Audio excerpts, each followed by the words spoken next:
हा डबा पाहिल्यावर तुमचं मूल म्हणेल, आई उद्याही हाच डबा दे. शेवटपर्यंत नक्की बघा. आज आहे आपल्या 30 दिवस 30 लंच बॉक्स मालिकेचा आणखी एक भन्नाट डबा.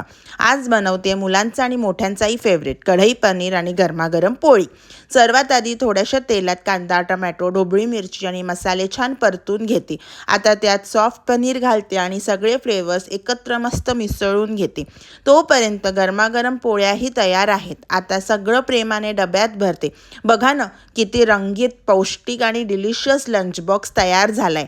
हा डबा मुलं आनंदाने संपवतील आणि मोठ्यांनाही नक्की आवडेल. आणि या कढई पनीरची फुल रेसिपी पाहायची असेल तर उद्या दुपारी 3 वाजता माझा नवीन यूट्यूब लॉंग व्लॉग नक्की बघा. तिथे मी पूर्ण recipe step by step share केली आहे. चुकवू नका.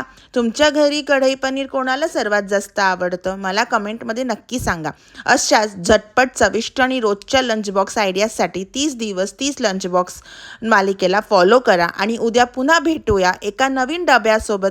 तोपर्यंत आनंदी राहा. थँक्यू. बाय.